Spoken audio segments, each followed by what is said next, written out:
கழிச்சு அவருக்கு அந்த பயிற்சி கொடுத்துட்டு 1/2 மணி நேரம் கழிச்சு போன் பண்ண எடுக்கல. 3 மணி நேரம் கழிச்சு அவருக்கு போன் பண்றாரு. அதி உன்னதமான நிலை பெறார்.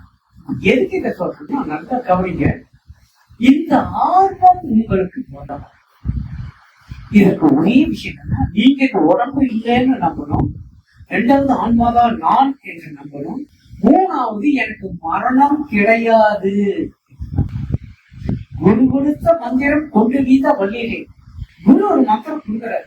அந்த மந்திரத்தை பிடிச்சிட்டு இந்த பிறவி பெருங்கடலை நீந்தி செல்லணும் என்று சொல்லுகிறார். இப்ப இந்த சாமானிய குருமார்கள் கொடுக்கின்ற மந்திரங்கள் எல்லாம் எத்தகையது?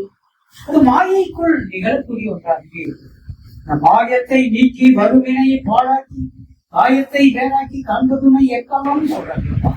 அப்போ உங்களை பார்க்கறதுக்கான குறிக்கோள் ஏன் இல்லை? அதான் உங்க இலக்காக இருக்குது. திரும்ப முதல்ல சொன்ன விஷயத்துக்கு உங்கள் இலக்கு எது? அது நீங்களா மட்டுமே இருக்க வேண்டாம், வேறு எதுவுமே இருக்கக்கூடாது. நல்லா பாருங்க, உங்களை நீங்க பார்க்கணுங்கிற ஒரே ஒரு இலக்கு மட்டும் இருந்துட்டா இந்த உலக வாழ்க்கை சரியாக நடக்கும். இங்க கர்ம நிலை என்பது இல்லாது போகிறது. மன துன்பம் நீங்குகிறது. மரண பயம் ஒழிகிறது. நீங்கள் எதை கவனிக்கிறீர்களோ அது எல்லாம் உங்கள் வசதியில் வருகிறது. அடிக்கடி நவந்து போயிடும்.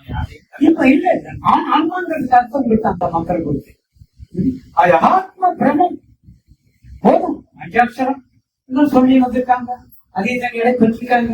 ஆனால் பலன் என்ன? ஒரு பலனும் இல்லை. அந்த ஒரு போதை வருது, ஒரு ஆனந்தம் வருது, அமைதி வருது, மனம் அடங்குது. இது மட்டுமே நம்மளுடைய குறிக்கோளா? நான் என்ன சொல்றேன், ஏதோ ஒரு கடவுளை நம்ம தேடுவது நம் குறிக்கோள் அல்ல, லட்சியம் அல்ல. வானுக்குள் ஈசனை தேடும் அருளாக தேனுக்குள் இன்பம் சிறப்போ சிவப்போ கருப்போ.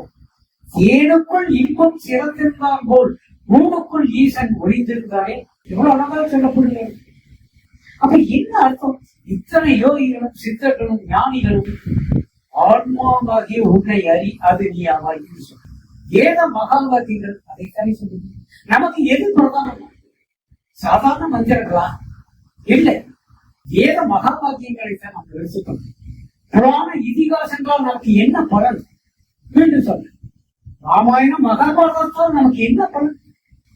நம் போது மாநில உரிவில் வந்து வாழ்ந்து சென்றவர்களுடைய வாழ்க்கை தத்துவம் அதை நாம் தெரிந்து கொள்வதால் இந்த வாழ்க்கையை எப்படி வாழலாம் என்ற ஒரு கோணத்தில் நம்ம வாழ முடியுமே தவிர, ஆனால் தன்னை அறிதல் என்பது இல்லாததான்.